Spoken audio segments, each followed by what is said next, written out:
என்ன அதெல்லாம் கிடையாது. மைக்கு விழுக போச்சு பிடிச்சி நுப்பாட்டு. என்ன அது அதான் தண்ணி போட்டிருக்கு. மைக்கு விழுக போதாது அதனால நுப்பாட்டு. என்ன நீ வந்ததுல இருந்து பாக்குறேன் உனக்கு பின்னாடியே ஒருத்தன் வர்றானே. ஒண்ணும் கவலைப்படாது. நஞ்சு பக்கத்துல வரட்டு வச்சிருக்கு. நீ ஒண்ணும் கவலைப்படாது. சரி எவ்வளவு சாப்பிட்டாலும் சரியாது. ஏனே மிருதங்காரனே மைக்கு விழுக போச்சா? ஆமா. இவர் அதை புடிச்சு நிப்பாட்டி இருக்காரா?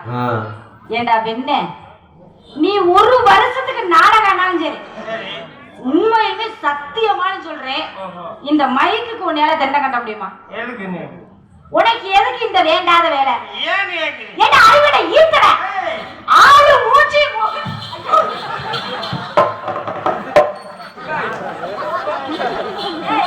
என்னடா என்னைய கொலைக்கேசில் உள்ளதால முடிவு வந்தியா நீ? தொட்டு பாக்கல தொடவே இல்ல மூதையை விழுந்துட்டியா? திரு திருன்னு எங்கடா போகுது? தலைவரானேப்பா என்னடா தொட்டு நக்கிறானே ஊருக்கா நினைச்சுக்கிறேன். ஒருவேளை நக்கி பரம்பரையா இருக்குமா? என்னடா தொட்டு நக்கிட்டு இருக்கியா?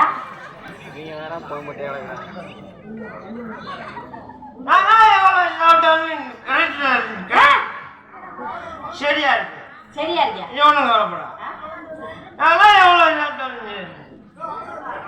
என்ன நீ சாப்பிட்டதுக்கு நான் என்ன வயிற்றுக்கடா கவலைப்படுறேன்? நீ ஒண்ணும் கவலைப்படாத. நான் எப்படி கவலைப்படுறேன்? என்ன எவ்வளவு காசு செலவு பண்ணி திருவிழா நடத்தி இப்படி ஒரு நாடகத்தை போட்டு கும்பராஜா பாப்பு நீதான் வேலை உனைய கூட போட்டா தனியா கொடுத்து நாடகத்தை கெடுக்க பாக்குற அறி வேண்டாம் ஆளு முகம். ஓ அதை கேட்கிறியா? தம்பி நாடகத்தை சிறப்பா நடத்திக்கிறான். நாடக அமைப்பாளர் இருக்காரு ஒரு வெள்ளச்சாமி. என்ன பண்ணாரு அவரு? அவர் ஒரு புல்லு வாங்கி கொடுத்தாரு. அப்படி சொல்லிடுப்பா அப்பதே அடுத்த வருஷம் இந்த ஊர்ல நாடகம் கொடுப்பா. அவரு என்னது புல்லு வாங்கி கொடுத்தாரா? அப்படி புல்லு தினியா?